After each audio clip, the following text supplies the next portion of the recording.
예수님께서 제자들에게 사람들이 인자를 누구라 하느냐 물었어요. 제자들은 자기들이 들은 대로 그렇게 생각 없이 대답을 했어요. 다시 예수님이 물으셨죠. 너희는 나를 누구라 하느냐. 이 뜬금없는 질문에 제자들은 적잖이 당황했으리라 생각이 듭니다. 저는 새해를 앞두고 이 예수님의 질문을 여러분에게 감히 던져보고 싶어요.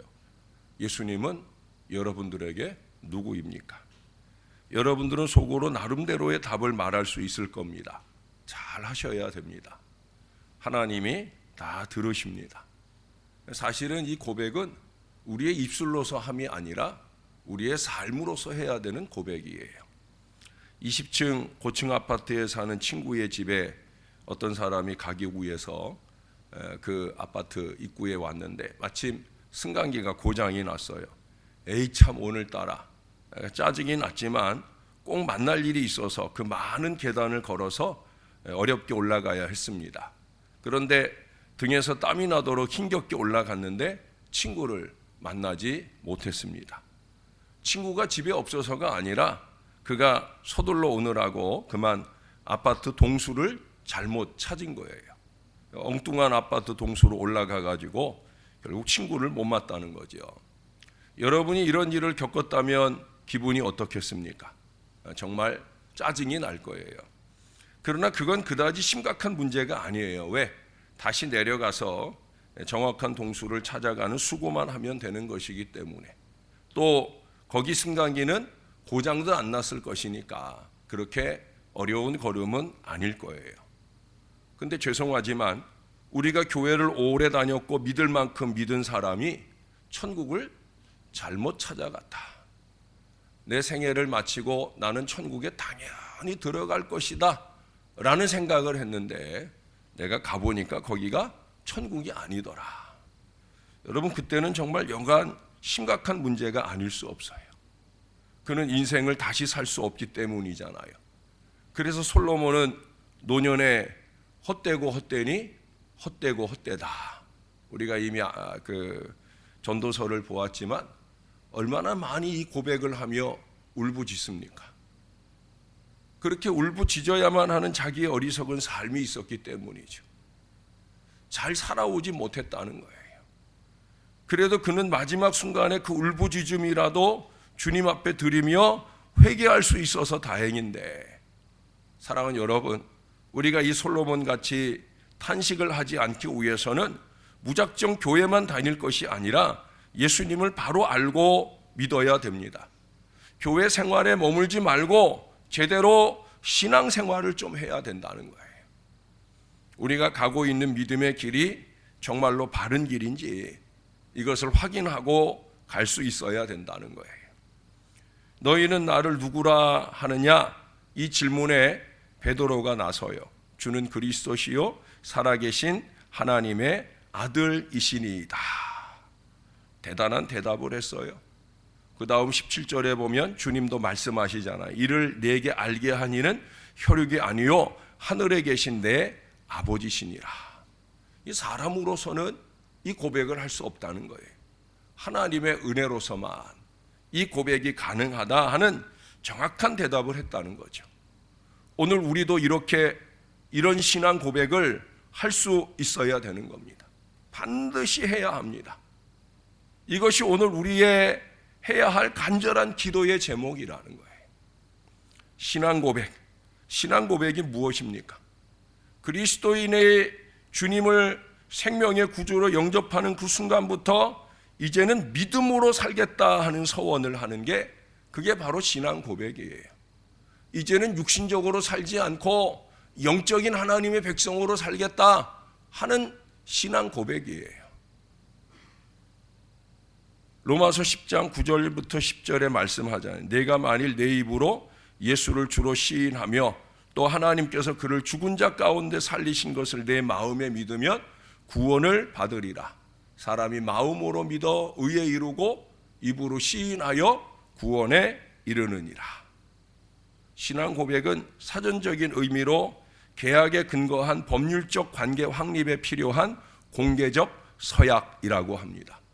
그러므로 신앙 고백은 우리 그리스도인이 하나님이 제시하신 이 구원의 계약서, 즉 그리스도 주님의 구원 사역에 동의하면서 앞으로 믿음으로 살겠다 하는 것을 영적으로 서명하는 거예요. 우리가 세례받을 때 하나님과 모든 사람들 앞에 시인하고 고백하면서 세례를 받아요. 뭐 어디에다 사인하고 이런 게 아니에요. 영적으로 받는 거죠. 영적인 사인이기 때문에 더 책임이 강한 거예요. 왜?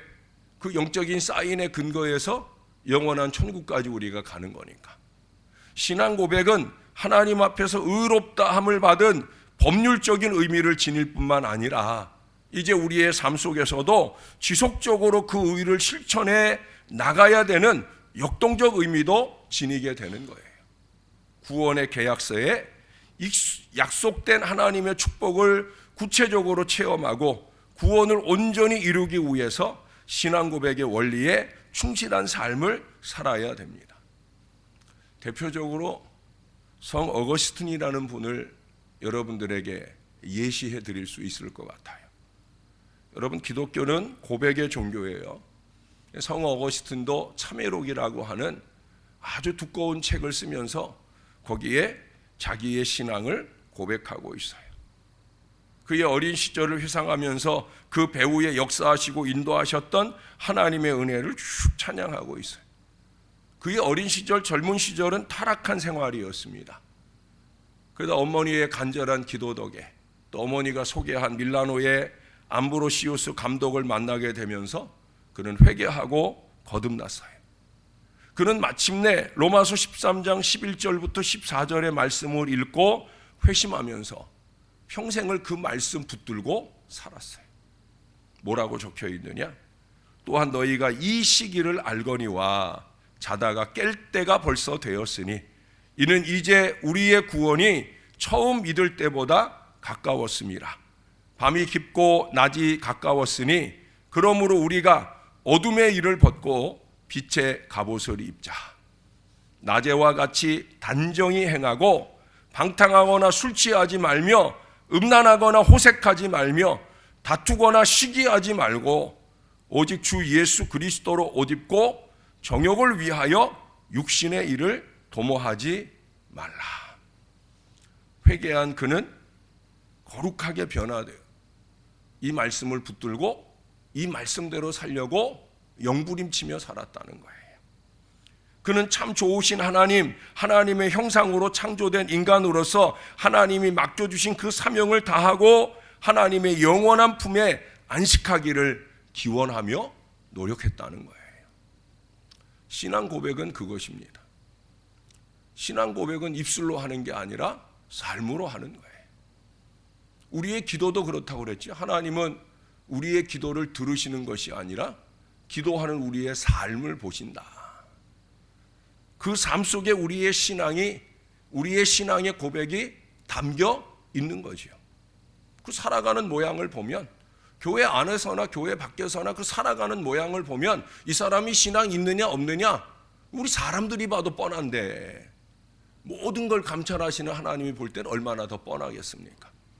우리가 사람의 눈은 속일 수 있어도 하나님의 눈은 속일 수 없잖아요.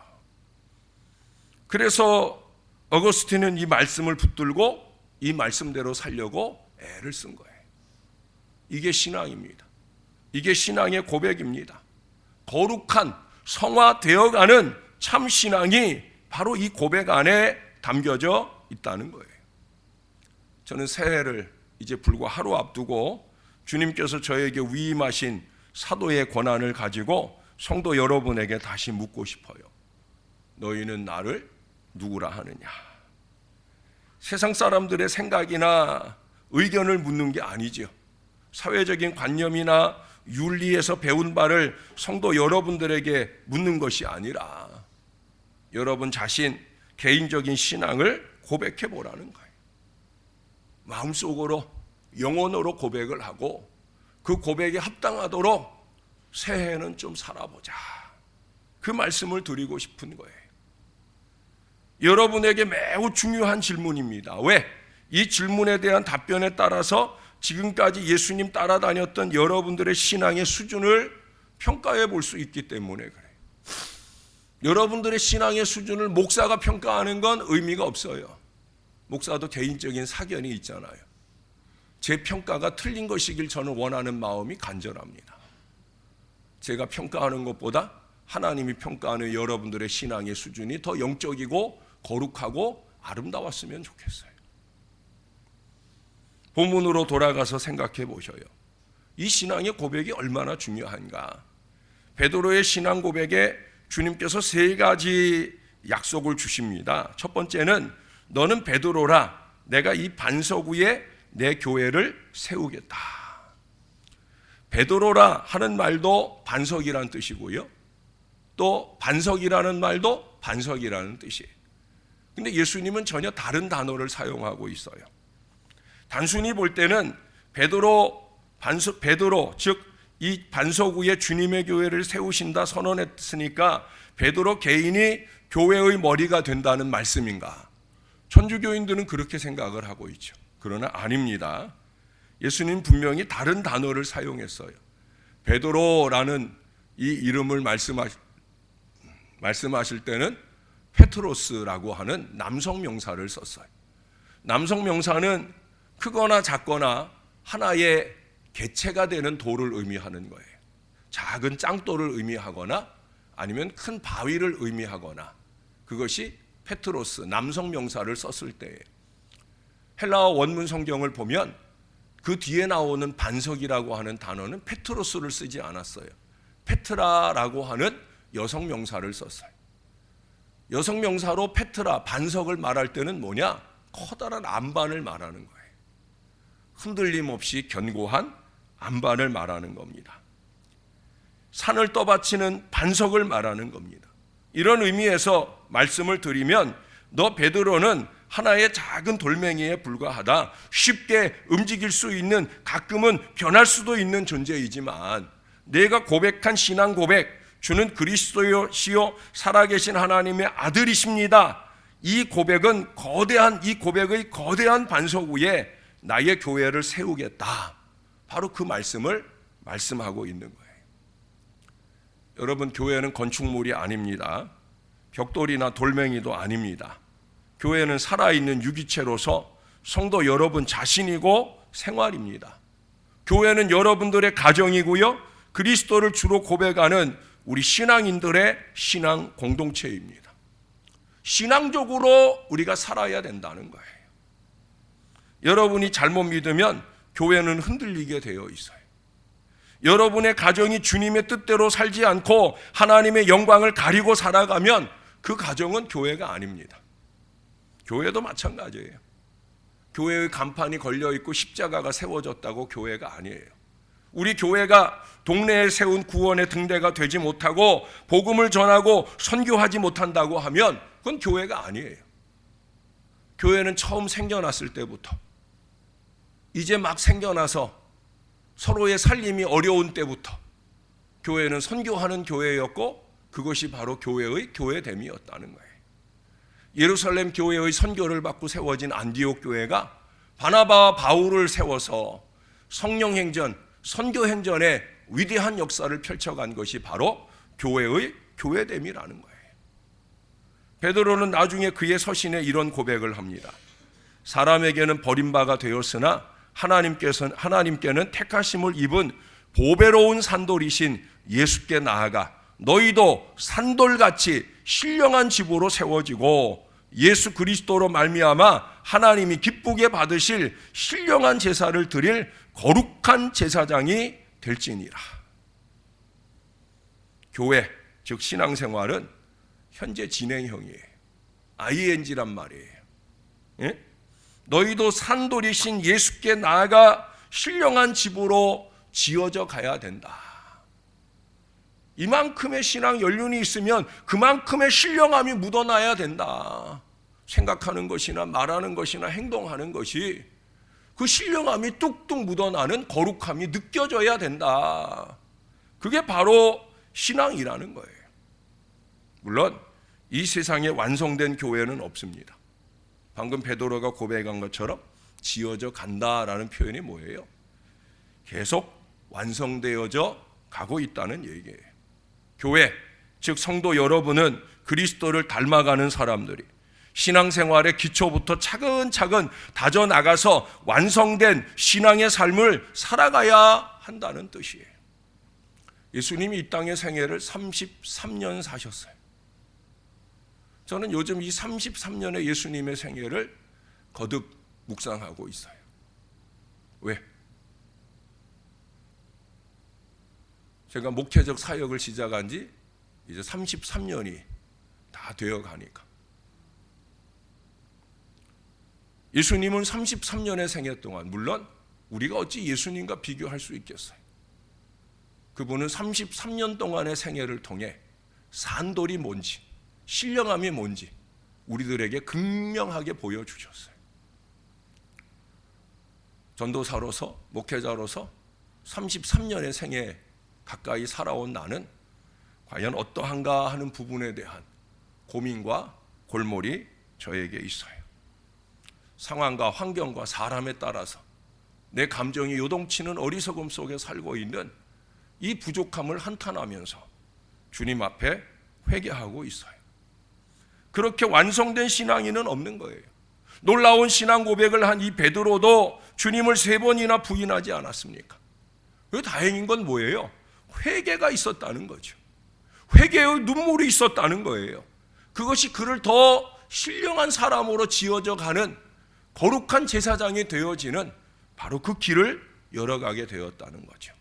그래서 주님을 위하여, 복음을 위하여 십자가에 거꾸로 못 박혀 죽는 선교의 역사, 순교의 역사를 이루어가며 살게 되어집니다.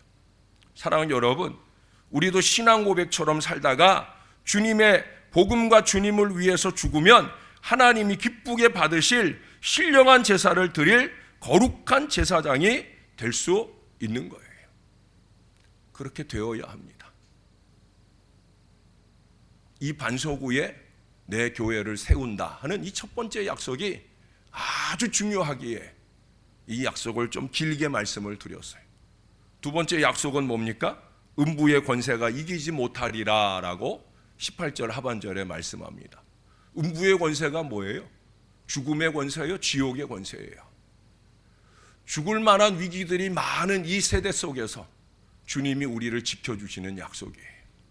사단이 우리를 삼키려고 우는 사자와 같이 삼킬차를 찾아 두루 다니는 이때에 이 음부의 권세에서, 사단의 권세에서 주님이 우리를 지켜주실 줄로 믿습니다. 아무나 지켜주시는 게 아니에요.